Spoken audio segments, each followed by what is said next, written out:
Olá, uma ótima noite, eu sou Yoshiko Kadomoto. Eu ensino mães a terem paciência, a criarem filhos obedientes, filhos que escutem, que respeitem, que tenham um vínculo de confiança, com as mães e com os pais.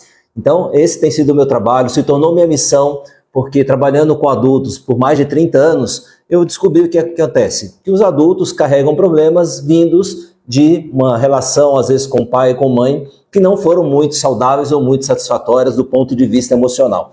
Eu sempre deixo bem claro, não estou dizendo aqui que pai e mãe que você tem erraram, eles fizeram o melhor que eles podiam dentro daquilo que eles conheciam. Mas, como eles fizeram pelo método tradicional, ou seja, tentativa e erro, você muitas vezes acaba fazendo, usando o mesmo método de educação aí com seus filhos. E na live de hoje, uma ótima noite para quem está mandando aí boa noite, para você aqui do Instagram, mãe aí do Facebook. Aliás, eu quero que você interaja bastante comigo aqui nessa live de hoje. Nessa live eu quero falar sobre um tema que é o seguinte: a adolescência ela tem que ser problemática, tem que ser aquela fase difícil de relação com o filho. Então é sobre esse tema que eu quero falar com você, mãe. Então, se você tem filho pequeno, é importante que você preste atenção, porque obviamente seu filho vai se tornar um adolescente. Se você é mãe de adolescente, é muito importante que você escute para aprender como você pode, trabalhar ou lidar com seu filho. A mamãe acabou de mandar, meu filho é adolescente, está muito difícil lidar com essa geração. Então, olha só, primeira pergunta que eu quero que você interaja aqui comigo, mãe. Você é a primeira vez que está assistindo aqui uma live comigo ou você já é uma mãe que acompanha meu conteúdo? Se você já acompanha, eu gostaria muito de saber a sua opinião, se você tem gostado aí do conteúdo que eu posto aqui nas minhas redes sociais, tanto no Instagram quanto no Facebook. E se você gosta, mãe, manda aí, por favor, o aviso para suas amigas mães que têm filhos pequenos, que têm filhos adolescentes, ou mães, inclusive, que estão grávidas ou que querem engravidar, tá bom? Porque você vai entender muita coisa do comportamento de um adolescente, o que isso tem a ver com a gestação, o que isso tem a ver com a infância. Então, outra mãe acabou de mandar aqui também que tem um filho na adolescência, que tem um desafio muito grande, e uma mãe está falando que acompanha, que tem gostado muito. Obrigado aí pela mensagem, Então me manda, mãe, se é a primeira vez que você está aqui, está conhecendo meu trabalho, eu falei já meu nome, eu sou Yoshiko Kadomoto, e eu ensino mães a terem mais paciência nesse processo tão desafiador que é educar filhos, E ao ter mais paciência, conseguir a obediência, conseguir o respeito, conseguir ter um diálogo, conseguir ter uma relação mais leve, mais saudável, com os filhos. E se você já acompanha meu conteúdo, então, algumas mães mandando aí, muito obrigado, que estão gostando, que bacana, fico muito feliz, porque o que eu procuro ensinar para vocês, mães, é resultado de mais de 30 anos trabalhando com adultos. Então, quando eu falo para você, mãe, assim, olha, faça dessa forma, procure agir dessa forma, fique atento nesse comportamento, é porque eu sei o quanto o seu comportamento, muitas vezes a sua impaciência, o seu estresse, ou a sua braveza, o quanto isso impacta no emocional do filho, que são coisas que normalmente você, mãe, desconhece, Eu costumo falar que é o seguinte: quando você casa, todo mundo já começa, aliás, vamos começar antes, Quando você começa a namorar, vem a pergunta: quando é que vocês vão casar? Aí depois que você casa, vem assim, quando é que vocês vão ter filho? E o que acontece, que a gente acaba sendo uma coisa natural, Você tem um relacionamento com alguém, não importa se é casado, papel. Quando eu falo casado, é um relacionamento. Você tem um relacionamento com alguém, é natural que em algum momento vocês optem por ter um bebê, um filho. Tem pessoas que hoje optam por não ter filhos, Eu respeito a decisão de cada um, mas é uma coisa meio que intrínseca na relação, é que em algum momento as pessoas acabam optando por ter um filho. E o que acontece, É uma coisa muito interessante, porque assim, a primeira coisa que você faz quando você engravida é primeiro ficar feliz, contar para a família, Mas vamos pensar em termos de cuidados, Você vai atrás de um médico, para fazer um pré-natal, e quando você vai no obstetra, ele vai orientar, olha, evita tal comida, evite tal situação, evite tal, Por exemplo, ele vai pedir que você comece a fazer talvez um exercício físico, orientar na alimentação, vitaminas que você precisa tomar. E você, mãe, faz tudo isso, Por quê? Porque você confia, no obstetra. Se você é mãe de primeira viagem, todo mundo sabe, a primeira gravidez é diferente das demais, Tudo é muito surpresa. E uma das surpresas é que a gente começa a perceber na primeira gravidez que não tem aquela coisa tão romântica como a gente achava que era. Lógico que tem todo um lado gostoso da gestação, aquela novidade, né? Mas eu falo que ninguém comunica para as mães assim, ó, vai chegar aquele momento em que você não consegue andar, não consegue respirar, que você não consegue dormir. Então, existe um lado que não é tão assim florido, né, como as pessoas às vezes imaginam que seja, né? E aí vem o momento da hora do parto, né? Um parto também que é lógico que se é a primeira vez que você tem um filho, é tudo novidade, né? Então tem os receios naturais e aí você não tem a mínima ideia de como isso afeta seu filho, né? Tem a questão de como seu filho nasceu de parto normal, foi uma cesárea programada, foi uma cesárea antecipada por algum problema. Então isso tudo vai impactar no comportamento do seu filho, e isso eu falo em todas as lives, eu espero que você esteja acompanhando para entender. Então se o filho nasceu de cesárea, se foi programada, se teve fórceps, se teve algum problema, se o bebê estava virado, tudo isso são situações onde, na parte do meu trabalho, mãe, eu vou investigar na questão do emocional o que aconteceu, né?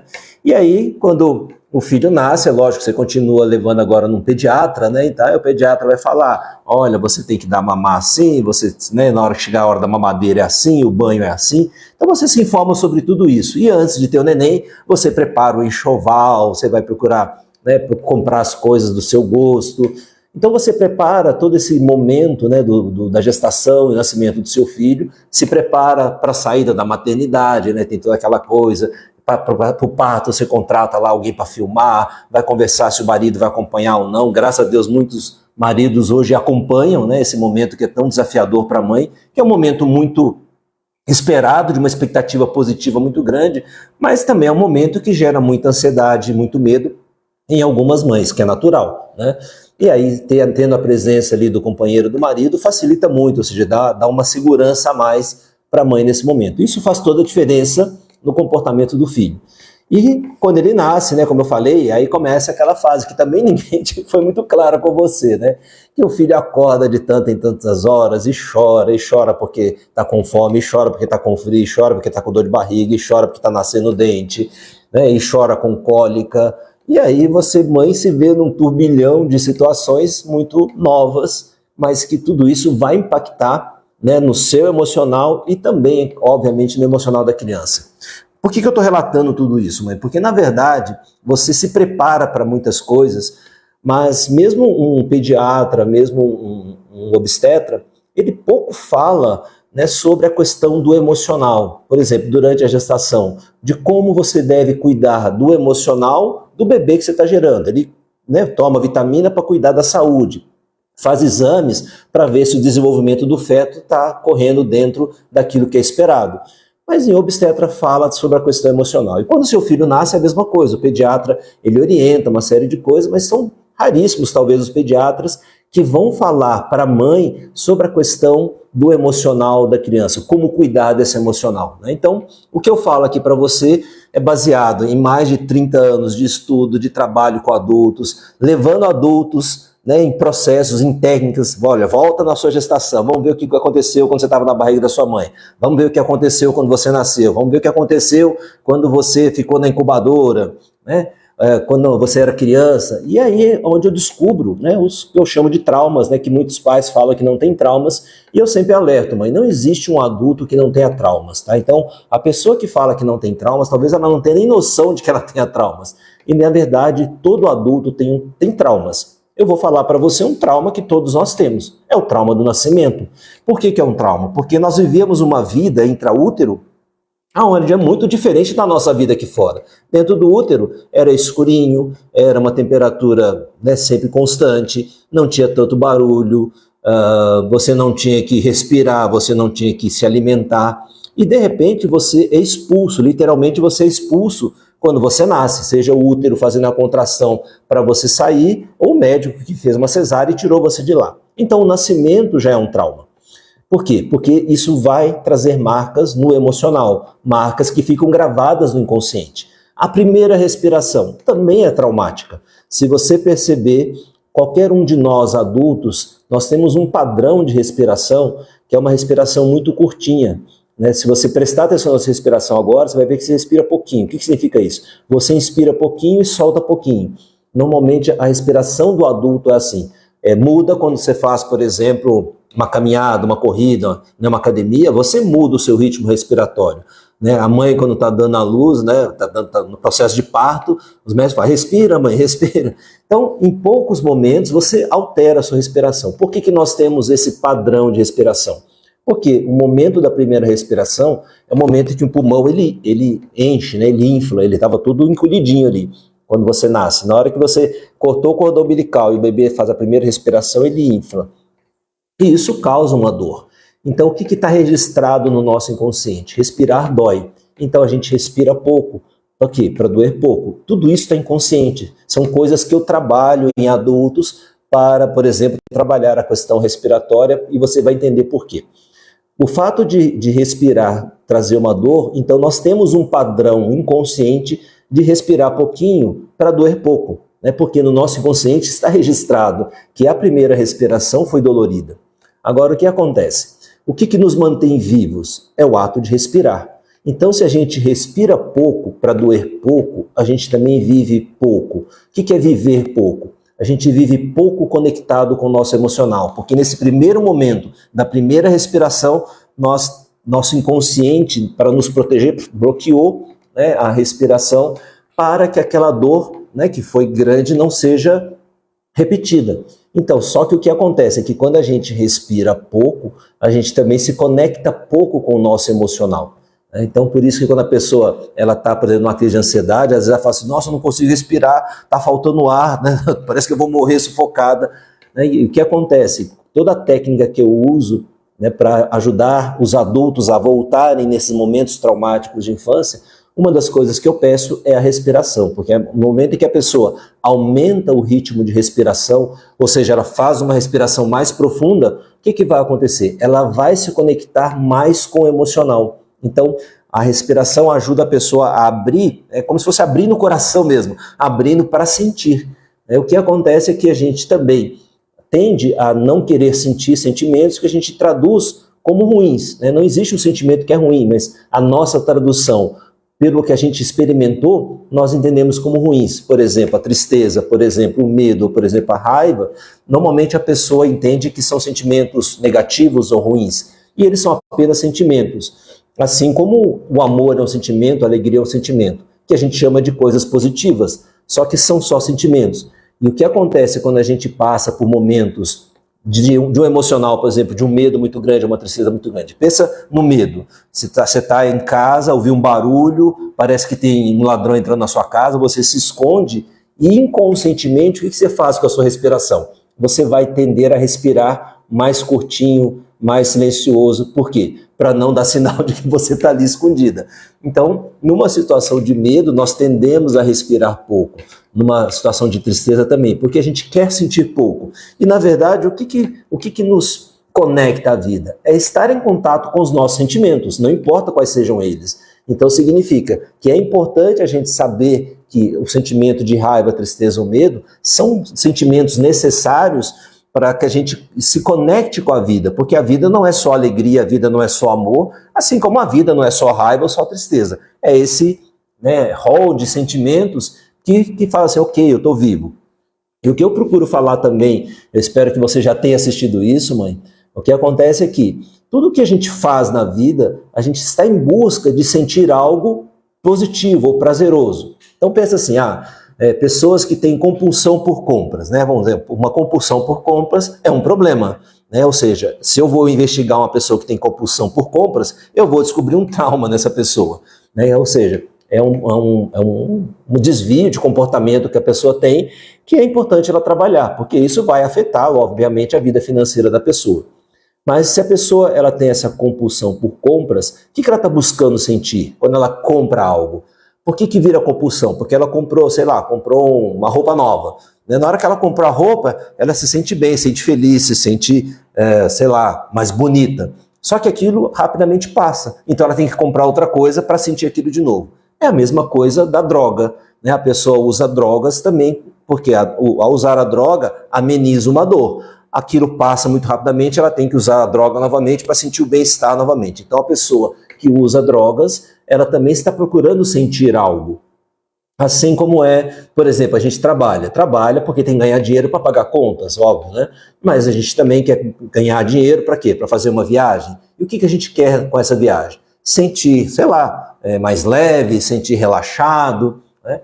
Por que eu quero subir de cargo na empresa? Porque eu quero ganhar mais dinheiro, sim, mas também porque ao subir de cargo na empresa, eu também, né, tenho um status, eu tenho, né, um poder. Por que as redes sociais hoje dominam tanto a mente, tanto de jovens, de adultos? Por quê? Porque há status, ter muitos seguidores, poder postar lá uma coisa e um monte de gente mandar mensagem, curtir. O que o jovem está sentindo? O que um adulto está sentindo? Sentindo coisas positivas. Nossa, estou popular. Então, eu estou falando aqui em pensamentos, né? Estou popular é um pensamento, mas isso tem uma conexão com o emocional. Então, pensa no seguinte, a nossa vida como um todo é voltada para a gente experimentar, sentir coisas. E a nossa busca é sentir coisas que sejam positivas. O que a gente vai levar no final da vida? O que a gente postou na rede social? Não. A gente vai levar o que a gente comprou com dinheiro? Não. A gente vai levar as viagens que a gente fez? Não. A gente vai levar alguém com a gente? Também não. Então, mãe, pensa comigo. O que é o significado da nossa vida? No final, é a gente olhar para trás e falar assim, caraca, olha quanta coisa que eu senti, olha quantas coisas eu realizei. Então, o meu trabalho, quando eu falo em missão, porque assim, o que me dá o prazer no meu trabalho é saber que eu consigo impactar a vida do seu filho através de você. É que eu consigo ajudar o seu filho a ter sentimentos positivos com 7 anos, com 6 anos, com 5 anos, e que ele consiga levar esses sentimentos positivos na adolescência, na pré-adolescência, na juventude e na vida adulta. Porque quando ele chegar lá no final da vida, ele vai poder lembrar de você, mãe, com uma série de boas referências, uma série de bons sentimentos. E quando a gente chega no final da vida, claro que a gente é como se fizesse um panorama de tudo que a gente viveu, a gente vai perceber que teve momentos que não foram legais. O papel de qualquer pai e mãe é reduzir esses sentimentos ou momentos chamados negativos e aumentar o número de momentos e sentimentos positivos. Então, por que a minha missão é ajudar você, mãe, a ter mais paciência, para conseguir um diálogo, para ter um relacionamento mais leve com seu filho? Porque é isso que vai trazer para ele memórias positivas, que lá no final da vida dele, e ao longo, aliás, da vida dele, aquilo vai se somando a cada vez mais coisas positivas. Porque o negativo, mãe, entenda por que ele marca muito mais o emocional e o inconsciente do seu filho. Não é que a pessoa ela é negativa, é porque o negativo, que a gente chama de negativo, um momento de medo, um momento de raiva, um momento de tristeza, isso gera um estado de atenção, de alerta, num sistema que todos nós temos, nós adultos e crianças, que é um sistema natural de sobrevivência. Então, aquilo que é perigoso, aquilo que me ameaça, aquilo tem que ter um lugar no cérebro para chamar a atenção. Por quê? Porque é como se fosse, na pré-história, um alerta de um predador. Então, você tinha que estar muito mais alerta ao predador do que a um dia bonito de um sol ensolarado, ao céu lindo e azul, sei lá, as flores bonitas que tinham florido. O homem da pré-história, a mulher da pré-história não prestava atenção nisso, ele tinha que prestar atenção em quem podia matá-lo para comê-lo. Então, o que acontece é que esse sistema ele continua ativo dentro de nós, mesmo que hoje a gente não tenha o risco de ser morto por um leão no meio da rua, mas a gente tem o risco de ser assaltado, a gente tem o risco de ser atropelado, a gente tem o risco de ficar sem dinheiro. Então, os medos que assombravam, um homem da pré-história eram diferentes dos medos que a gente tem hoje. Só que se a gente for olhar sentimento, é o mesmo, é chamado medo. Não importa a origem do medo, é simplesmente um sentimento chamado medo. Então, por isso que as experiências negativas, elas marcam muito, elas criam um registro muito mais forte numa criança. Por quê? Porque isso visa a preservação da vida, da sobrevivência. Por isso que quando você fica impaciente, é por isso que eu falo para você, mãe, sobre a questão do seu estresse, da sua impaciência, porque o seu comportamento está gerando registros no seu filho que ele vai carregar por toda a vida, que vão impactar na saúde dele e que vão, que é o tema da live de hoje, muitas vezes fazer o seu filho adolescente ter um comportamento que para você não é Ou pode ser frustrante para você, pode ser triste para você. Então vamos lá, mãe, eu quero que você manda para mim, aqui nos comentários, qual é o comportamento que você tem quando você fica impaciente com seu filho? Qual é o comportamento que você tem quando você está bravo com seu filho?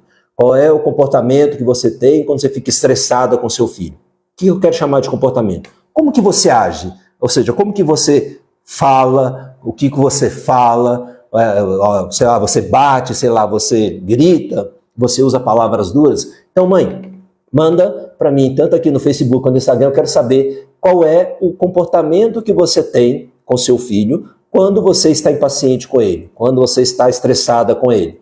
O que você faz? O que você fala? Ou como você fala? Eu quero que você manda para mim, para eu continuar aqui falando para você. A mamãe acabou de mandar, eu grito. Obrigado por responder, mãe. Vamos aqui no Facebook, mãe, fala para mim qual é o seu comportamento quando o seu filho, quando você, sei lá, né, seu filho te desobedece, né, o que você faz? Como é que é o seu jeito, né, de lidar, por exemplo, com uma birra, com uma desobediência, quando ele não quer fazer aquilo que você está pedindo, né? Outra mãe está falando aqui, grita, às vezes dá uns tapas, eu grito. Ok, obrigado, mãe, que está respondendo, obrigado pela sua sinceridade, né? E eu quero, eu falo alto, esbravejo, obrigado a mãe aqui do Facebook também. Então vamos lá, mãe. Eu quero que você pense agora no seguinte: se alguém, por exemplo, você é adulta, sei lá, você tem 20 anos, 30, 40, não importa, você já é uma adulta.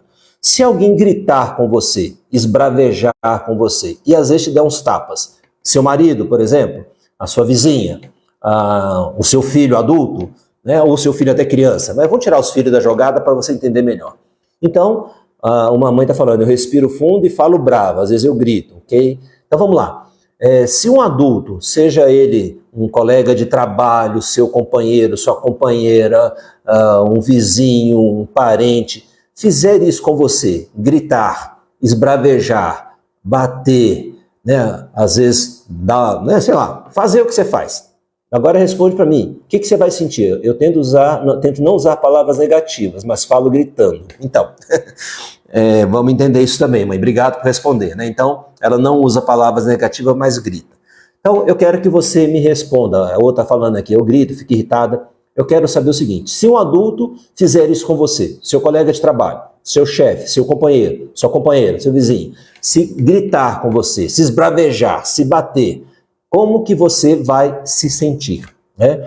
A mamãe acabou de responder, eu fico triste com muita raiva. Obrigado, mãe, por responder. Fico estressado e falo algumas palavras que não devo. Então você retruca, né? Legal. Então, algumas mães estão respondendo, né? Eu não posso nem pensar nisso, mas pensa, Roberto. Eu quero que você só me responda, se alguém fizer isso com você, né? Então, vamos lá. Então, você como adulta, se alguém usar esse tipo de comportamento, gritar, esbravejar, uma mãe está falando, fico brava, falo alto, isso me afeta, tanto que me dá dor no peito, né? Você está me respondendo isso, Luzia, se um adulto gritar com você, né? Ou seja, o que eu estou querendo chamar a atenção, mãe? Se um adulto gritar com você, esbravejar, ou até ameaçar te dar um tapa, ou até te dar um tapa, desculpa a palavra, você vai ficar pé da vida, né? E como algumas mães falaram, vai retrucar, ou vai, né, vai reagir, vai contra. Aí o que acontece se seu filho reagir? Você ficou brava, gritou, e ele, de repente, ele tenta, né, reagir, tem uma reação. O que acontece é que você vai ficar mais brava ainda e vai usar mais a sua autoridade ainda. Da mesma forma que você, mãe, fica com raiva se um adulto fizer isso, o seu filho também fica. Da mesma forma que, dependendo da pessoa, você fica com medo, né? Vamos supor que você viva um relacionamento em que o seu companheiro ou sua companheira seja muito agressiva. Então, se a pessoa já é agressiva com você e, de repente, ela, né, sobe o tom de voz, vai ter raiva, mas vai ter um medo também. Concorda comigo? Sim ou não, mãe? Se você tem um relacionamento com alguém, sei lá, seu chefe, por exemplo, é um chefe estourado, e aí você já sabe que ele é estourado, e de repente ele, né, com você, ele sobe o tom de voz, né? Ou, sei lá, né, você olha para o olho dele, tá esbugalhado, ele está vermelho, você vai sentir medo, concorda? Então, é o que o Ronald está colocando, depende do calor da emoção.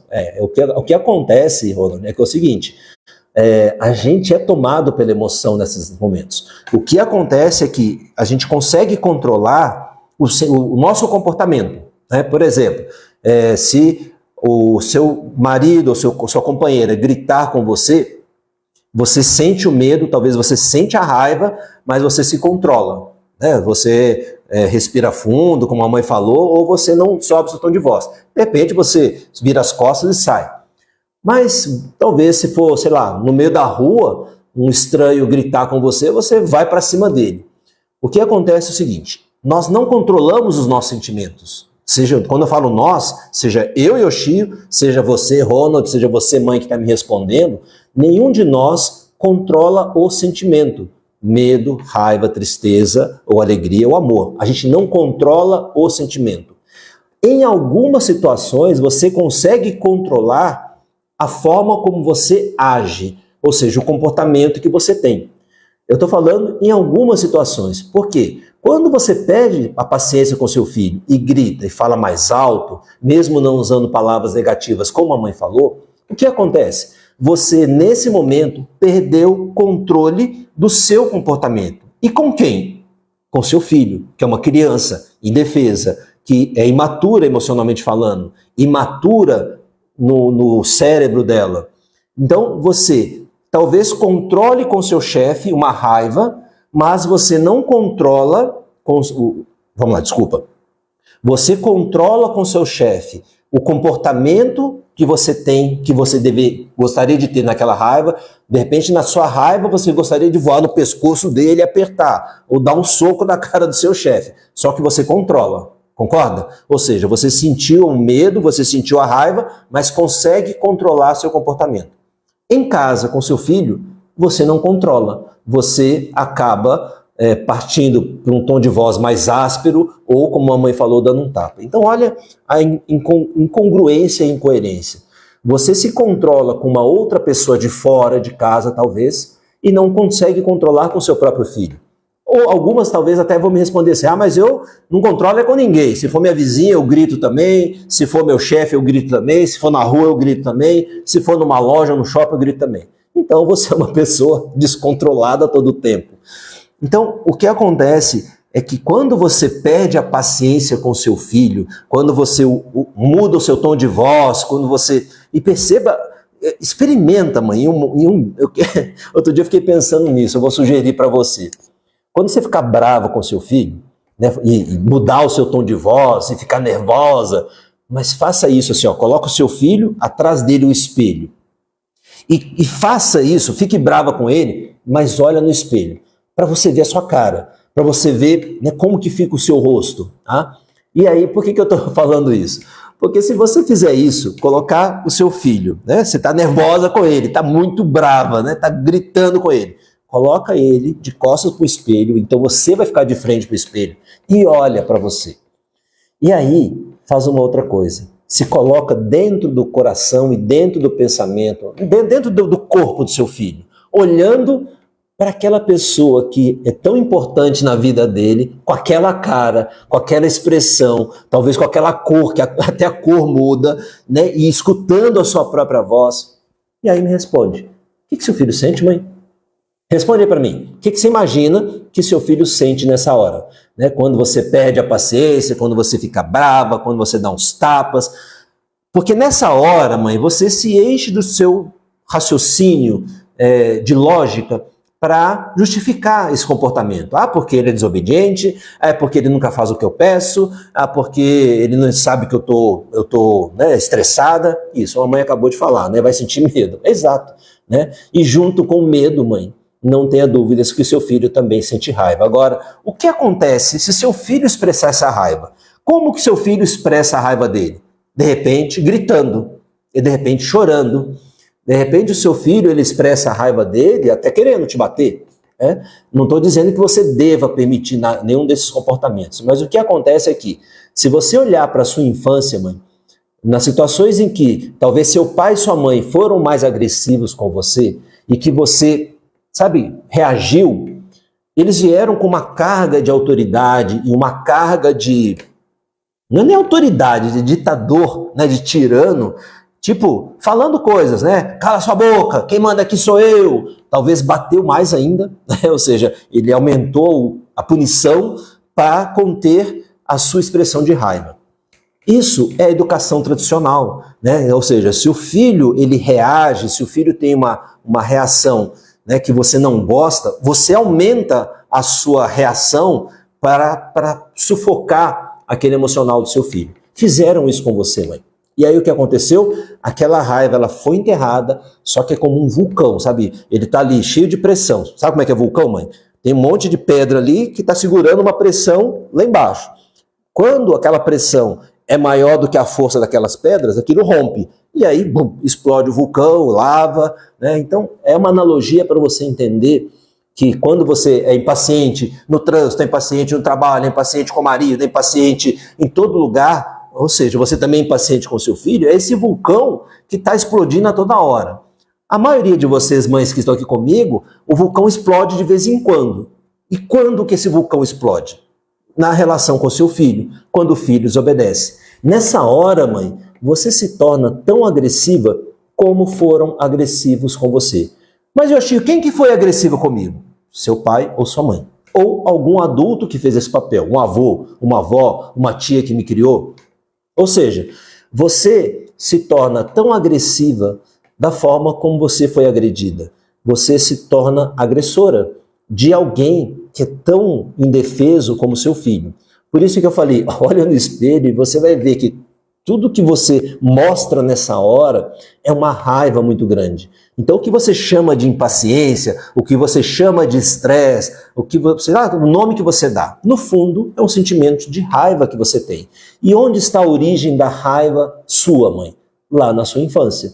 De sentimentos que você vivenciou com seus pais. Por que eu estou falando tudo isso? Porque tudo isso vai ficar guardado no inconsciente do seu filho. O inconsciente, mãe, é ele que comanda a maior parte da nossa vida. A gente acha que controla a nossa vida no nosso pensamento, na nossa mente consciente. A gente controla entre aspas. Por quê? Quando você perde a paciência, quem tomou conta de você foi o seu emocional. Quando você grita em casa ou grita no trabalho, você foi tomado pelo emocional. Quando você escuta, eu ouço, né, leio matérias todo o tempo, né? O pai bateu no filho, né? Teve aí recente que matou, o pai foi filmado na praia agredindo o filho. Naquele momento, ele é tomado por um sentimento, por um emocional, que ele não tem consciência. Eu sei ler esse comportamento e eu falo, essa pessoa que agride nessa intensidade um filho, de dar um soco, de sacolejar, que não importa, mas lembra que eu falei medo? Lá na pré-história era medo de um predador, medo de ser assaltado é medo. E quando a gente fala em raiva, também, não importa se a raiva é de um soco, a raiva seja de um grito, ou a raiva de um tapa, né, um pouco na bunda que você deu, é raiva. Né? Talvez ela tenha uma gradação de intensidade. Né? Uma raiva nível 10, uma raiva nível 5, uma raiva nível 1. Mas é raiva, simplesmente é um sentimento. E é isso que você semeia dentro do inconsciente do seu filho. E como eu estava te falando, mãe, o que comanda a sua vida é o seu inconsciente. Por exemplo, o que faz uma pessoa estuda, né, aquela pessoa estudiosa, lê a matéria, presta atenção na aula, tal, chega na hora da prova, dá um branco.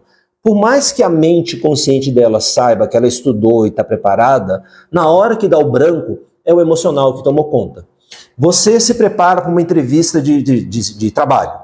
Né? Então, né, como é que eu vou me arrumar, vou me vestir, como eu vou me portar, o que eu vou falar, né, o que eu vou responder, se ensaia e tal. Chega na hora, você começa a gaguejar, você treme toda. O que está tomando conta de você? É o seu emocional. O que impede uma pessoa de falar em público? Né? Eu, por exemplo, você me vê falando aqui em live, se você me vê em treinamentos, em palestras, eu falo naturalmente em público hoje. Mas eu era assim na infância? Não, eu era aquele aluno que sentava no fundo da sala que mal abria a boca. Mas eu mudei isso em função de vários trabalhos que eu fiz. Mas se você perguntar para a maioria das pessoas, se tiver que gravar um vídeo, se tiver que falar em público, a pessoa prefere morrer do que falar em público. O medo da morte, o medo de falar em público é maior do que o medo da morte. Então, o que domina a pessoa na hora de falar em público é o emocional. Medo, por exemplo. Você pensa em ter uma conversa com seu companheiro ou com sua companheira. Você pensa em tudo que vai falar. De repente, uma palavra que a pessoa fala, de repente, um olhar que ela dá para você. E o que acontece? Aquilo explode tudo e tudo que você pensou vai para água abaixo. Porque você foi tomada pelo emocional. Né?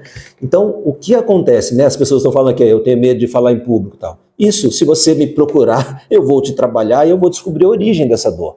O que acontece? Eu sei que eu vou encontrar na sua infância um momento em que a sua criança se sentiu menos, se sentiu ridicularizada, se sentiu incapaz. Então são coisas que são muito fáceis de trabalhar pelo conhecimento que eu tenho. Né? Assim como o que faz, por exemplo, um adulto, né? Você conhece pessoas que têm fobia, fobia de barata, de aranha, de lagartixa, de borboleta, né? Qualquer tipo de fobia de bicho. Para quem não tem fobia, como eu, talvez como você, acha até engraçado, ridículo a pessoa ter medo de uma aranha ou medo de uma lagartixa. A fobia é um medo irracional. E eu vou explicar para você o que ocasiona a fobia e o que isso tem a ver com tudo que eu estou falando. Então, para você, como para mim, é normal ver uma lagartixa ou ver uma barata. Se eu vejo uma barata, eu vou pegar um spray, eu vou dar um pisão nela e mato a barata. Tem gente que olha para a barata, ela passa a noite inteira em cima do sofá, como eu já tratei adultos que faziam isso, passava a noite inteira em cima do sofá, viajava, tinha que ficar olhando, levantando cama, levantando lençol para ver se não tinha uma cobra, um sapo. Então, o medo, uma fobia, é um medo que alguém tem que é muito exagerado. Que é um medo que para você e para mim não é medo, é só um bicho, né? Então o que faz a diferença é uma pessoa ter uma fobia de um bicho e para outros não. O que faz um adulto entrar no elevador e para ele aquilo é só entrar no elevador. Para outros é uma tortura. É como se ele entrasse numa câmara de tortura, vou ficar preso, vou morrer aqui dentro. A pessoa prefere subir 20 andares de escada do que entrar no elevador. O que faz uma pessoa viajar de avião ser um momento prazeroso e para outro ser um momento apavorante? Inconsciente. É o que está gravado no inconsciente. O momento de fobia, ele é instalado na infância. Entre 0 e 7 anos, a pessoa que tem uma fobia de um bicho, por exemplo, ela teve um evento que causou aquele medo, que causou um circuito, como se fosse um curto-circuito ali no cérebro dele, e que aí ficou registrado assim, olha, cuidado que esse bicho é perigoso. É como se fosse um predador da pré-história, ele vai te matar. Então, a pessoa que tem fobia, ela não vê uma barata, ela vê um monstro. Então jamais brinque com alguém que tem, a mãe está falando, tenho pânico de rato e cobra, só de pensar em tem pânico. Isso é uma fobia, Luciana.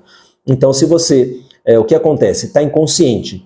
Quando eu uso as minhas técnicas, eu consigo descobrir o momento em que essa fobia foi instalada, ela foi criada. Ou seja, entre 0 e 7 anos, a mãe, como a Luciana aqui, ela teve um evento com o rato. Eu lembro que eu atendi um senhor lá no sul, quando eu morava em Curitiba, quase 2 metros de altura. Ele não podia ver imagem de rato, ratinho, até aqueles ratinhos bonitinhos, branquinhos, ou aqueles chinchila, né, que parece um rato. E ele, um senhor de 2 metros, ele entrava em pânico. Ele parecia uma criança? Não, ele virava uma criança. Por quê? O medo que vem à tona na fobia é o medo de uma criança. Então, aquilo ficou gravado no inconsciente e faz uma reação exagerada para nós que não temos a fobia. Aquela reação que faz a pessoa ficar daquele jeito, na verdade, é o organismo dele preparando ele para lidar com um predador da pré-história. Então, congelar, ou sair correndo, ou gritar. Por quê? Se a gente estivesse na pré-história e visse um predador, qual a solução que a gente tinha?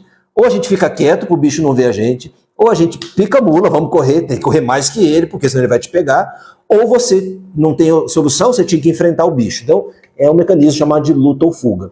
Esse mecanismo, ele surge diante do medo. Então, quando você grita com seu filho, pede a paciência, você está ocasionando medo. Diante do medo, ele vai começar a guardar dentro dele esse mecanismo na relação com você. Ou luta, ou seja, ou ele te confronta, ou ele foge, ou seja, ele se submete. Então isso, eu falei muito sobre isso na jornada Mães Pacientes Filhos Obedientes, não sei se você acompanhou, mãe, é uma jornada gratuita que eu fiz, tá? Então, quando criança tinha medo de lagarta, hoje não suporto chegar perto de cobra. É isso, então o medo começou com uma lagarta, e filho, tudo é bicho que se rasteja pelo chão. Por quê? Porque o seu cérebro, ele vai associando, para a mãe que mandou essa pergunta, ele vai associando, olha, isso parece com isso. Tanto que a fobia, né, como a mãe acabou de colocar, ela não precisa nem ver o rato ou a cobra, só de pensar. Por quê? Porque o seu sistema nervoso, ele não separa se é um fato real que está acontecendo ou se é um fato imaginário, por exemplo, de pensar num rato, ou se você sonhar. Ele assume como uma realidade. Tá? Então, o que acontece é a mesma coisa de um sonho. Se você sonha que está sendo perseguido, essa noite, por exemplo, eu tive um pesadelo, acordei, né, assim, respirando ofegante, né? Por quê? Porque o sistema nervoso, ele reage como se aquilo tivesse acontecendo. Então, é a mesma coisa. Então, o que faz uma pessoa, como eu falei, entrar no elevador e para ele ser só um elevador, e para o outro ser uma tortura? Fazer uma viagem de avião e o outro, aquilo é uma tortura. Aquilo que está gravado no inconsciente. Essa gravação que está no inconsciente pode ter origem, por exemplo, na gestação, pode ter origem no nascimento, pode ter origem nos primeiros momentos de vida da pessoa, principalmente naquilo que acontece entre 0 e 7 anos. Por quê, mãe? Quando você usa de impaciência, quando você fica irritada, nervosa, grita, o que está acontecendo com seu filho? Você está criando registros, e esses registros vão ficar gravados no inconsciente dele. O que faz esse registro? Como ele é uma dor, ele fica como vulcão, ele fica enterrado. Ele fica ali guardadinho. Só que isso, assim como a mãe que mandou aqui tinha medo de lagarta, agora tem medo de cobra, o cérebro ele vai associando esses eventos. Então, você perde a paciência, grita e tal, ele vai arquivando, vai enterrando. E se seu filho, em algum momento, ele deixa aquilo extravasar, ou seja, aquele vulcão explode, por exemplo, e aí ele grita com você, aí você vem com mais força em cima dele para sufocar aquilo. Então, que ele enterra de novo. Enterra. E lembra que eu falei, mecanismo diante do medo, luta ou fuga. Ou ele vai se tornar rebelde, ou seja, ele vai te confrontar, ou ele vai se tornar submisso, ou seja, ele vai se submeter porque o inconsciente dele fala, cara, não adianta porque esse bicho aí que é sua mãe é muito mais forte que você, ele vai te matar em algum momento. Não é matar, eu sei que você não vai matar seu filho, mas de qualquer forma, mãe, o que você está matando no seu filho? A espontaneidade, você está matando a infância dele, você está matando o direito dele de se expressar. Então, quando você sufoca o emocional do seu filho, isso vai ficar guardado, né, 0, 7 anos, aquilo vai ficando guardado. Quando, mãe, que isso vai começar a vir à tona? Na adolescência, na pré-adolescência, aliás. Então, quando ele chegar ali com 12, 11, 12 anos, 13 anos, né, que é pré-adolescente, aí 15, 16, 17, 18 anos, adolescente, jovem, isso vai vir à tona. Como que isso vem à tona? É um momento em que talvez o seu filho vai virar para você e falar assim, você não manda em mim, o que você fala não tem nada a ver, você não sabe o que você está falando. E aí você fica desesperada, né? Então, o que acontece? Quando o seu filho é criança, você cria essas pontes de comunicação ou você cria muros nessa comunicação. Na impaciência, na falta de tato, na falta de conhecimento da linguagem emocional, o que você cria, mãe, são muros, cada vez mais muros. E esses muros vão se manifestar quando o seu filho, por exemplo, na adolescência, ele vai fazer um movimento que você tem que entender que é natural, você fez isso, eu fiz isso, todo mundo fez. É um movimento que ele vai se independer, ele vai se desligar um pouco do ninho, né, dos vínculos familiares, para começar a se ligar aos vínculos de amizade. É um movimento natural de independência que todos nós temos que ter. Ou você quer ter um filho com 40 anos vivendo debaixo da sua saia, uma filha de 40 anos dependente emocionalmente de você.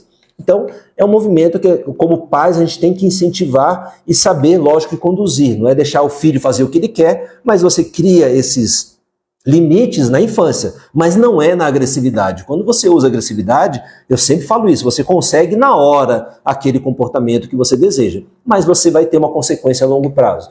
E é esse o problema que o adolescente acaba tendo. Um adolescente, se ele não... Lembra que eu falei na última live, eu falei sobre a questão da confiança? O seu filho, quando é pequeno, ele naturalmente confia em você. Naturalmente ele tem um sentimento de afeição, de afeto, de confiança, que é natural, porque você é a pessoa que cuida dele. O que acontece é que quando você usa de agressividade para ter a obediência do seu filho, você está criando esses muros, está rachando essa confiança. E aí o que acontece? Se ele não sente confiança para ser quem ele é, para sentir o que ele sente que é natural, por quê? Porque você, né, poda os sentimentos dele, o que acontece é que lá na frente ele vai encontrar nos amigos o apoio, alguém que escuta, alguém que me entende, porque talvez passa pelas mesmas coisas, e é um movimento natural que todo ser humano tem que fazer, né? Ele tem que sair do ninho familiar, ele tem que viver a própria vida, não quer dizer abandonar os pais. Por que alguns adultos acabam fazendo um corte nessa ligação? Porque esse corte já existiu na infância, e isso vai vir à tona de uma forma inconsciente no adolescente, no jovem, no adulto, e é o que faz, às vezes, o filho não entrar em contato com a mãe, não respeitar os pais. Então, quando você usa de agressividade para ter obediência, falando a palavra respeito, você não está respeitando o seu filho. Da mesma forma que você não considera respeito um adulto gritar e bater em você. Então, quando você grita e bate com o seu filho, você não está também respeitando o seu filho. Você acha que está ensinando respeito através de um ato de desrespeito. Essa é uma grande incoerência, é uma das agressões ocultas que eu falei na jornada de mães, pacientes, filhos obedientes. Por quê? Você está totalmente incoerente daquilo que você fala, daquilo que você quer com o seu próprio comportamento. E essa incoerência o seu filho também vai manifestar. E ele encontra, então, nas relações de amizade, de repente, alguém que escuta, alguém que acolhe, alguém que não critica, alguém que dá valor ao que ele fala. E se ele não teve isso em casa, ele vai fazer um link muito mais forte lá fora. E muitas vezes não, a maioria, quase sempre, né? O que leva um jovem para as drogas? Não é a droga em si, é um amigo, é uma amiga, é uma namorada, é um namorado que faz ele ir para as drogas, que faz ele ir para a bebida. Ou seja, ele conhece essas coisas através de outras pessoas e ele tem um vínculo de confiança. Então você tem que entender, mãe, que é natural o seu filho fazer esse movimento de se socializar. E ali ele vai, por exemplo, entre amigos. É natural que, né, entre amigos tenham brigas, né, discorda. Isso é importante para o amadurecimento emocional do filho. E dentro de casa, se ele não teve essa permissão de discordar, que é o que você faz na educação tradicional, você não permite o seu filho discordar de você. Você usa de uma impetuosidade, de uma autoridade que não é para mim autoridade, é muito mais uma tirania, que você não abriu espaço para o seu filho ter discordância com você. E aí o que acontece? Ele vai ter que amadurecer isso lá na frente, e ele se vincula aos amigos porque ele não tem esse mesmo vínculo de confiança dentro de casa. Então, quando as mães falam assim, meu filho adulto, ele é assim, ele não era assim, não, mãe, desculpa, você estava cega na infância dele, você criou esse comportamento no seu filho. Então, o filho, ele tem no pai e na mãe os modelos que ele segue, e aquilo que você, mãe, aquilo que você, pai, fala para um filho, principalmente quando ele é criança, ele não questiona suas palavras, ele não questiona quando você chama ele de burro, ou você chama ele de estourado, terrível, desobediente, né? Da mesma forma que ele não questiona se você falar que ele é competente, que ele é inteligente, que ele é amoroso. Então, você colocou as sementes na infância que vão ocasionar o comportamento do futuro adolescente. Se a base em casa foi uma base de respeito na infância, foi uma base de acolhimento, foi uma base em que era permitido ele expressar o sentimento dele. Não é concordar, mãe, olha só. Vamos supor que seu filho é pequeno, ele chega e fala assim, meu colega me xingou na escola. E aí eu fiquei com raiva e bati nele. De repente, a mãe, você não pode fazer isso, é errado fazer isso. Não, não é errado. O problema é que você fala algumas coisas sem ter conhecimento da linguagem emocional, e isso cria confusões na cabeça do seu filho. Acabei de falar que o seu filho, ele acolhe aquilo que você fala, o que você fala é uma verdade. O que é errado? Errado é ele bater no filho, no colega. Mas o sentimento de raiva é natural que ele sinta se o colega xingou. Então você tem que saber fazer o quê? Acolher o que ele sente e direcionar o comportamento dele. Quando você fala que é errado, ou seja, você está falando que tudo que ele fez é errado, ele não consegue entender a sua linguagem. E essa sua linguagem, que é resultado da educação tradicional que você viveu, cria essas confusões dentro da cabeça do filho, porque o seu filho ele tem um cérebro que está fazendo um processo de amadurecimento e de aprendizado.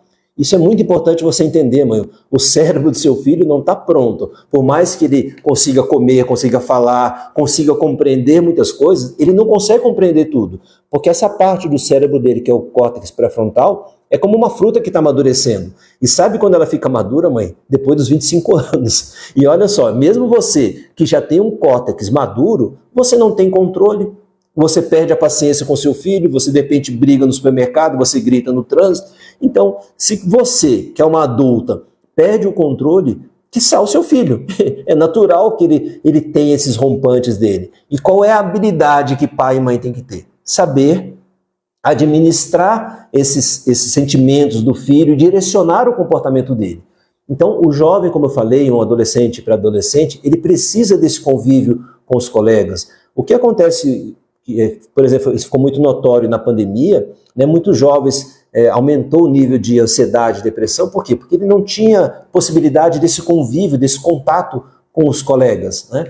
Então, quando ele tem um contato saudável dentro de casa, o contato com os colegas também é saudável. E se algo não for saudável ali, ele tem um apoio dentro de casa. Agora, quando você usa de agressividade, de gritos e tapas, eu pergunto, é saudável? Você se sentiria acolhida nessa situação? Você se sentiria confortável? Então, todo esse desconforto, essa desconexão emocional com seu filho na infância vai refletir na adolescência. Então, um filho adolescente rebelde, um filho adolescente respondão, um filho adolescente que não te respeita, um filho adolescente que bebe, um filho adolescente que vai para drogas, um filho adolescente que começa a transar, né, descontroladamente, isso tudo é reflexo de coisas que ele viveu na infância dentro de casa.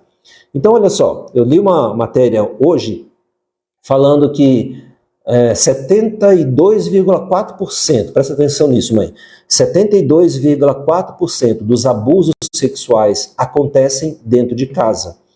Acontecem com pessoas da família ou pessoas muito próximas à família. 72,4%. São Paulo é o estado com maior índice de abuso sexual. E aí o que acontece? A criança, se ela não tem esse vínculo de confiança, ela não conta, ela não fala, porque ela se sente culpada. E de onde vem o sentimento de culpa? De situações vividas com pai e com mãe. Então, o problema que acentua, né, a questão do abuso é que muitas vezes a criança não consegue nem falar com os pais. Um problema maior que eu já falei em várias lives aqui, que eu já tratei vários adultos com isso, é que quando ele conta para os pais, os próprios pais não darem crédito à criança. Um problema muito grave é que normalmente o abusador é alguém familiar, então ele tem um vínculo de até afeto, confiança, né? Às vezes é o próprio pai. Até uma das matérias que chamou a atenção é uma menina que quem chamou a atenção da polícia foram os colegas. Essa menina foi abusada dos 9 aos 17 anos pelo padrasto, né? E os colegas começaram a perceber o comportamento dela, machucados e tudo. Então, eles é que alertaram a polícia, porque eles falaram, pode mandar mensagem, né, quando seu padrasto fez alguma coisa. E o padrasto levou ela no motel e ela mandou mensagem, e aí os colegas acionaram a polícia, e a polícia pegou ele em flagrante lá no motel. Então, você vê, ela não falava com a mãe, porque a mãe era casada com o padrasto, né, e ela se submeteu de 9 aos 17 anos ao abuso desse padrasto. Então, é um dado muito alarmante que a gente acha que acontece assim só na periferia ou com, sei lá, né, pessoa muito pobre. Não, mãe. Abuso sexual acontece, infelizmente, com muita frequência.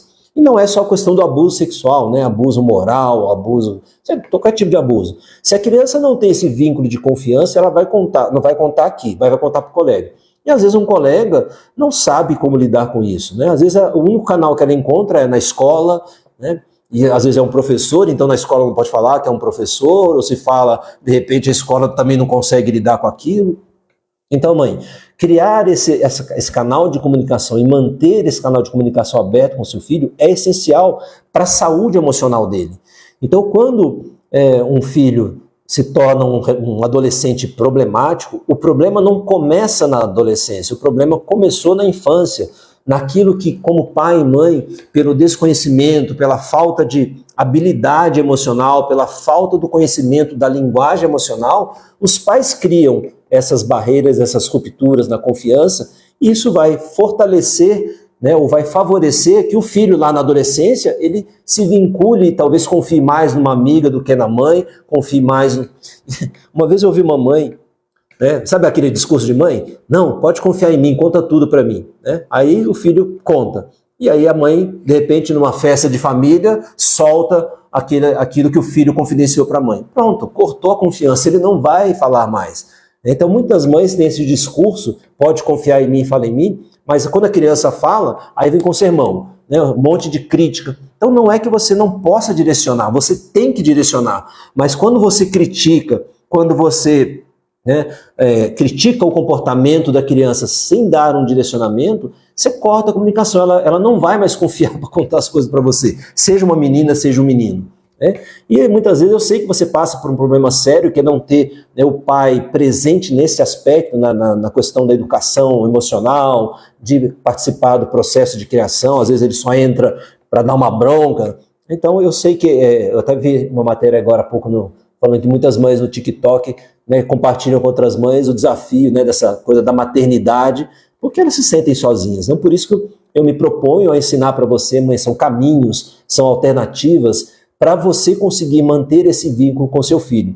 Para que isso, lá na adolescência, ele faça esse movimento que é natural, de independência, de se ligar aos amigos, namorar, começar, né, a ter as discussões. Então você ensina o seu filho que ele pode discordar, que ele pode discutir, mas que isso não faz dele menos, não faz dele, né, uma pessoa não merecedora. Então, voltando ao que eu falei, o que faz, né, uma pessoa ver um bicho como um monstro e para você não é nada, o que faz uma pessoa ver um elevador uma coisa pavorosa e para você não é nada, não é diferente do que faz um filho se sentir merecedor, amado ou não. Agora, isso tudo, quando se fala do emocional, mãe, é inconsciente. Da mesma forma que você não tem consciência da origem da sua fobia, ou não tem consciência da origem da sua ansiedade, você não tem consciência da origem da sua depressão, você não sabe a origem da sua impaciência, né? Eu sei investigar essa origem e eu estou falando para você que a origem tem a ver com aquilo que os pais fazem com os filhos, a forma como tratam, principalmente nos momentos de conflito, nos momentos em que né, as opiniões divergem. Então é nessa hora que você, mãe, tem que ter muito mais habilidade, né? Como está tudo bem, é muito fácil, mas lidar com os conflitos, com as diferenças, né, de opinião, diferença de várias coisas, diferença do que eu penso a respeito de sexualidade, de raça, etc. Você que tem que criar um ambiente saudável para o seu filho saber respeitar todas as diferenças. Por que as pessoas têm tantos problemas? Por que a gente vive tantos conflitos? Porque a gente não sabe, a gente adulto, não sabe lidar com as diferenças. Então mata porque é diferente, mata porque a pessoa quer separar, mata porque a pessoa é de outra cor, é de outra raça. Porque a gente não aprendeu a lidar com as diferenças. E se você ensinar seu filho a lidar com as diferenças, você está criando um futuro muito mais saudável para todos, inclusive, não é só para o seu filho. Por quê? É a pessoa que vai saber respeitar, vai saber dialogar, que vai saber discordar, né? Eu não preciso concordar com todo mundo, que ninguém é unanimidade em tudo. Então a gente saber que pode discordar e mesmo discordando a gente não vai ser despejado de casa, não vai ser, como é que fala? Colocado para fora, porque esse é um medo também inconsciente, mãe. Eu já falei em outra live, né, o medo inconsciente que todos nós carregamos é o medo da solidão, do abandono ou do não amor. Por que eu falo isso? Na pré-história, imagina uma criança deixada sozinha. Pô, era morte na certa. Então, esse medo também é um registro inconsciente que nós temos, porque significa sobrevivência ou não. Então, não, mas eu não tenho medo de ser abandonada porque eu sou independente, eu sou uma mulher assim, assado. Ok, esse é o discurso racional que você tem e até entendo que você consiga lidar bem com isso. Mas todos nós, em maior ou menor grau, carregamos esse medo porque esse medo está gravado no nosso DNA, pelo nosso mecanismo de sobrevivência, que é muito importante você entender. Então, o que faz um adolescente ser um adolescente que conversa, que respeita, é a mesma coisa que faz um adolescente ter fobia ou não ter fobia. É aquilo que está gravado no inconsciente. Então a linguagem emocional que eu ensino, que eu falo, é exatamente para que você conseguisse se conectar durante toda a infância nesse emocional do seu filho e principalmente nos momentos em que você precisa da obediência, nos momentos em que ele te desobedece, porque o que você chama de desobediência muitas vezes, na verdade, é só um movimento dele também de procurar se independer, que ele precisa disso, é um movimento natural dele, e você chama de desobediência, e você usa da sua impaciência, e usa de uma tirania, muitas vezes, para ter aquilo que você quer do seu filho. Você consegue isso criando uma grande rachadura nessa comunicação, nessa conexão, que é tão essencial para um futuro adolescente saber te respeitar, te escutar. Então, o problema, a adolescência precisa ser um problema? Não. E quem vai fazer a diferença nisso? Não é o seu filho, é o pai e a mãe. É vocês que fazem a diferença agora para que lá no futuro seu filho seja um adolescente que tenha a independência dele, que tenha as amizades dele, mas que consiga manter um vínculo de confiança, de respeito com os pais. Um filho, muitos pais mandam mensagem assim, porque é por causa dessas besteiras que você fala, Yoshi, que esses adolescentes são assim, que matam o pai, que batem no pai. Não. O que eu falo não é besteira. Besteira é quem não conhece o que eu conheço e quer dar opinião sobre aquilo que não conhece. Eu falo sobre o que eu conheço, sobre o que eu estudei. Então, esses jovens que são agressivos, de onde vem essa agressividade? Eles aprenderam essa agressividade. Eles não se tornaram agressivos de uma hora para outra. E não é a agressão, a violência que controla a agressividade. Pelo contrário. De novo, eu peço que você, mãe, se coloque na situação de uma infância. Então, você tem um pai ou uma mãe que bate em você, que agride você. Eu pergunto, não é um sentimento de raiva que você vai ter? Porque qual é o sentimento que move uma agressividade? É a raiva. Né? A pessoa que talvez ela não seja agressiva 100% do tempo, ela contém. Ela vai ter pressão alta, ela vai ter um monte de dor, vai ter um monte de inflamação, de úlcera, gastrite. Por quê? Porque ela contém. Mas essa pessoa que fala, eu apanhei, mas eu não sou agressivo, é só você mexer onde não deve, cutucar o botãozinho nele, que ele é capaz de bater, ele é capaz de matar. Ou seja, é um vulcão, bum, pronto para explodir. Né? Essa pessoa, ela nem tem consciência dessa raiva toda que ela carrega. De repente ela só fala assim, eu sou estressado, eu sou nervoso. Depende no trânsito, é aquele que quer fechar o outro, quer partir para cima. Então, ou seja, a pessoa ela acha que aquilo não afetou. Eu sei como isso afeta, porque são mais de 30 anos trabalhando com adultos. Então, mãe, deixa eu ver aqui uma pergunta que veio aqui. Eu acho que meu filho é do jeito que é por conta de tudo que eu passei na minha gravidez. Sofro muito com o passado, sofri ter meu filho agora, então um pouco assim. Eu não sei, né, essa mãe que mandou aqui essa colocação, mas uma gravidez em que você passou, por exemplo, por sentimentos de medo, de raiva, isso vai afetar o comportamento do seu filho. Então você fala, um filho rebelde. Rebelde significa tem raiva. Então, quais são as situações de raiva que você viveu na gestação? Quais são as situações de raiva que seu filho presenciou? Quais foram as situações de raiva que foram feitas com seu filho? Por exemplo, agressão, por exemplo, bater, por exemplo, gritar. Então, um filho rebelde nada mais é do que resultado daquilo que aconteceu desde a gestação, do que ele presenciou na relação dos pais. Então, mãe, resumindo tudo que eu falei na live de hoje, para que o seu filho precisa ser um adolescente problemático? Não. Ele vai se tornar problemático em função daquilo que está sendo semeado na infância. Se você plantar boas sementes, você vai ter boas colheitas. Se você plantar sementes de impaciência, de agressividade, de gritos, de tapas, justificados porque eu estou nervosa, justificados porque ele nunca me escuta, justificados porque eu preciso que ele faça as coisas, eu sei que você tem justificativas. Eu sei que você está sobrecarregada, talvez você não tenha uma rede de apoio, você não tem conhecimento. Do que adianta a justificativa, mãe? O emocional do seu filho já foi afetado. Então, por mais que você tente justificar, e eu acolho e entendo, né, eu sei porque eu sou terapeuta, eu sei como lidar com isso. Mas seu filho não é terapeuta, seu filho não consegue entender o motivo do seu estresse, ele não consegue entender o que você está passando, as dificuldades que você está vivendo, né, as contas que você não está conseguindo pagar, o fato de você estar sozinha, o fato de você estar casada, mas se sentir sozinha. Ele não sabe da sua história. Então, por mais que você justifique a sua impaciência, a sua agressividade, eu entendo, você entende, qualquer mãe que você conversar vai falar, eu entendo. Mas isso não muda nada aquilo que vai ficar marcado no emocional do seu filho. E esse emocional, esse inconsciente vai fazer toda a diferença na vida futura dele, no emocional dele. Como ele vai ser como adulto, como ele vai ser nas relações, como ele vai ser no trabalho. Então, mãe, por mais que você justifique, isso, como eu falei, não vai mudar o emocional do seu filho. Aquilo que eu ensino é para exatamente mudar a forma que você lida com o emocional do seu filho. E para isso é importante você também se propor a lidar com o seu próprio emocional. Porque o seu filho, você simplesmente, há 16 anos, né? Isso está acontecendo. Então, Como mudar isso? Errou na infância, é isso, né? Então aí é o que eu falo. Muitas mães falam assim, vou deixar para depois, né? Deixa para depois é o que acontece, né? Depois você não consegue voltar no tempo para consertar, né? Porque o estrago já está feito. Então como que se lida com isso? É terapia, é a mãe fazendo toda uma mudança de comportamento.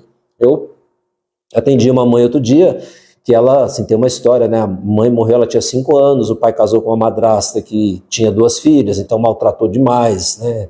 Com palavras, com agressões físicas. O pai também era agressivo, e o pai protegia, né, a companheira e as filhas.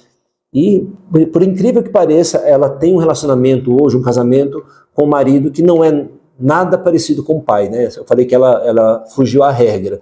Então é um marido mais calmo, só que aí ela reclama, critica. Eu falei, então, e aí você está fazendo com o seu marido o que a sua madrasta fez com você. O que vai acontecer no seu casamento? Você vai viver feliz no seu casamento, você não está conseguindo olhar para o bom que tem do seu marido, assim como você não consegue olhar o que tem de bom no comportamento do seu filho. Então você se tornou extremamente crítica, extremamente dura, extremamente rígida, e o que você está criando na sua casa é todo o estresse que você viveu na sua infância. Então, se você não trabalha o seu emocional, você vai criar problemas no seu filho, como você já está criando, e vai ter problemas no seu casamento, como você já está tendo. Né? Porque você está se afastando, é óbvio. Se você só critica, falei, como que você sentiria sendo só criticado? Você querer estar do lado dessa pessoa? Não. Pois é, então seu marido não quer ficar do seu lado porque você só critica. Seus filhos não querem estar com você porque você só critica. Né? Então, como mudar isso? Né? A mãe mandou a pergunta. Se você tem que aprender a linguagem emocional, você tem que conseguir refazer essa conexão emocional com seu filho para poder conduzir seu filho melhor, a sua filha melhor. Então, quem precisa de cuidado é principalmente o pai e a mãe. Esse cuidado é aprender a lidar com o emocional, tá bom? Sofri muito na gravidez, quando separei tinha 6 meses, então agora está com 11, está muito difícil. Sim, né? Você já sofreu na gravidez, ou seja, o que eu entendo como sofrimento pelo que você falou, brigas, então você se sentia sozinha, desamparada, não amada, desprezada, né? E aí você separa. Né? Esse filho, inconscientemente, ele veio, possivelmente, né, com uma intenção de te proteger, e você talvez foi muito brava com ele, com 6 meses você separa, então você tirou, né, entre aspas, é como se você fosse culpado pela separação. Então são N situações, que é tudo isso que eu procuro ensinar e passar para vocês, para que vocês consigam entender o emocional do filho de vocês e parar de rotular os filhos como o filho é difícil, o filho é rebelde. Não. O pai e a mãe precisam aprender a ser diferentes, tá bom? Bom, deixa eu ver, minha filha está com 14 anos, tenta me enfrentar com palavras. Então, se ela está com 14 anos e tenta te enfrentar com palavras, lá na infância você fez ela ficar sem palavra alguma, você fez ela calar a boca. Agora ela está colocando para fora aquilo que não foi permitido. Então o caminho não é você deixar ela gritar com você, mas sim conversar. E aí você tem que ter abertura para ouvir críticas, para ouvir coisas que você não gosta, que você não concorda. E é como eu falei, o filho fala, eu fiquei com raiva e bati no meu colega. Não, é normal você sentir raiva. O que não é certo é você bater no colega. Então você tem que ter essa habilidade de saber o que eu posso concordar com meu filho. Porque se ela fala e você já discorda, pronto, você já bateu na mesma ferida inconsciente, né? Então, não é concordar com tudo, mas você tem que saber como concordar e no que concordar, e saber como não concordar e no que não concordar. Essa é a habilidade que você nunca se preparou. Como eu falei, foi tudo muito no automático. Ser mãe, é automático. Você simplesmente estava com um relacionamento, engravidou, agora tem um filho, e aí agora a educação tradicional. Estou tentando, tentativa e erro. Esse é o maior erro que todo pai e mãe comete, é criar filho por tentativa e erro, que vai ter problemas. Filho com 16 anos, muito educado, tenho muitos elogios, mas de vez em quando debate. Lógico, mãe, você não vai ter um filho que não... Que bom que você tem um filho que discorda de você. Se você tiver um filho que concorda com tudo com você, aí sim é um problema. Né? Então, você está dizendo que recebe elogio, que ele é muito educado, ótimo, então agradeça, que bom. Você fez muitas coisas boas e certas. Né? Eu falo aqui de erros, mas você, lógico que também tem acertos, né? Mas sim, a gente erra. Por quê? Porque você nunca estudou isso que eu estou ensinando para você. Né? Legal. Acredito que confundimos autoridade com prepotência. Roberta, eu falei isso na outra live, né? A autoridade é uma coisa conquistada, né? A autoridade, você não precisa gritar para ter autoridade. Se você precisa gritar, se você precisa impor, não é autoridade. Tirania e ditador, né? Então, assim, a verdadeira autoridade tem uma confiança, tem respeito, tem admiração, né? Então não é aquela coisa do você manda e eu obedeço. Não, você fala e eu entendo, acolho e respeito aquilo que eu acho que eu tenho que respeitar e não discordo daquilo que eu tenho que discordar. Então, muitos pais realmente acham que é a autoridade que estão colocando, mas na verdade não é autoridade, é muito mais uma questão de uma ditadura mesmo, né? Legal. Pessoal, como corrigir nossos filhos, isso é o que eu falo em todas as lives. E quando a conversa não resolve, porque a conversa está sendo feita da forma errada, tá bom? Porque uma conversa resolve sim. Quando uma conversa não resolve? Quando as sementes que já estão semeadas lá não foram de diálogo. Essa que é a realidade, né? A conversa, por exemplo, num relacionamento, deveria resolver, né? O que se procura fazer nas relações? É ter habilidade de dialogar, ter habilidade de saber conversar. E saber dialogar, muito mais do que falar, eu sempre falo isso nas lives, é você saber escutar. E não é escutar com esses ouvidos aqui, é escutar com o coração. E isso a maioria de vocês não tem. Por quê? Porque vocês não tiveram, vocês foram criados numa educação tradicional, estão criando numa forma tradicional. Uma educação pautada no respeito, na inteligência emocional, numa conexão emocional, é totalmente diferente. Você tem esse canal de comunicação aberto. Então, quando você fala que a conversa não resolve, é porque a conversa não está sendo produtiva. Eu vou falar numa próxima live sobre a escutativa, que é uma coisa que eu tenho quase certeza que você não tem ideia do que é e não sabe fazer, né? Então você não sabe fazer escutativa. Como eu falei, não é o escutar pelos ouvidos, mas é você saber escutar o emocional do seu filho, tá? Mandando parabéns aqui pela live. Quem dera, me ajuda a divulgar, né? 1 milhão de pessoas assistindo, me ajuda a divulgar. Sempre que tiver uma live, vai avisando, vai passando aí para as amigas, para os amigos, que eu gostaria muito que muito mais mães e pais escutassem o que eu tenho a falar, né? Eu sempre falo, qualquer pai e mãe é livre para educar do jeito que quer, mas então vamos educar de um jeito melhor, vamos fazer diferente, né?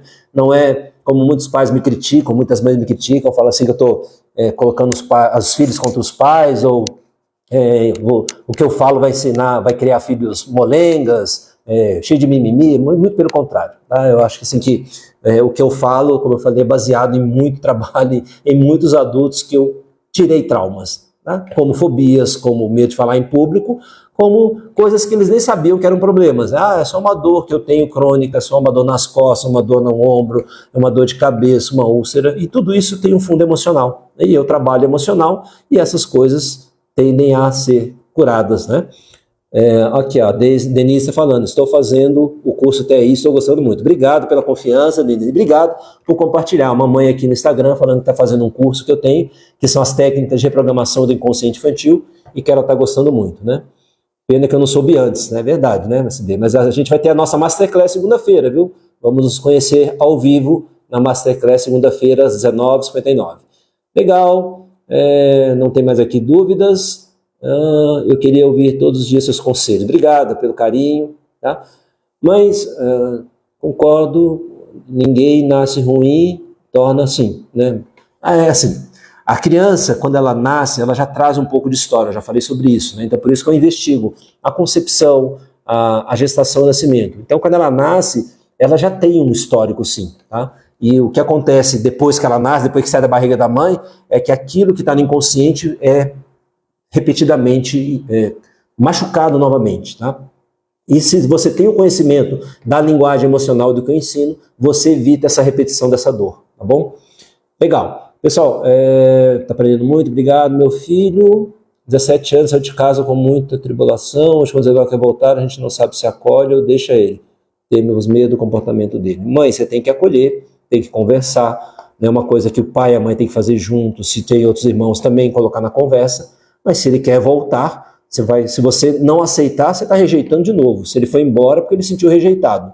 E se agora ele quer voltar, né, e o que vocês têm que fazer? Colocar regras, como eu sempre falei. Pai e mãe tem que colocar regras e limites e as consequências. Se ele quer voltar, tem que ser muito claro, tem que ser colocado muito claro as regras e consequências. Se ele se adequar a isso, ok. Se ele não se adequar, ele vai ter que arcar com as consequências. É simples assim, tá? Bom, eu não vou conseguir responder a todas as perguntas, peço perdão, né?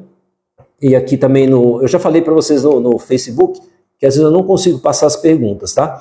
Vamos lá. Quero agradecer, participem da próxima live, quinta-feira, tá bom? Divulguem aí, por favor, como essa mãe falou, quem der 1 milhão de mães pudessem me assistir, mas divulga, independente de estar tendo a live ou não, é só você mandar o link que a pessoa assiste. Muito obrigado, fiquem com Deus.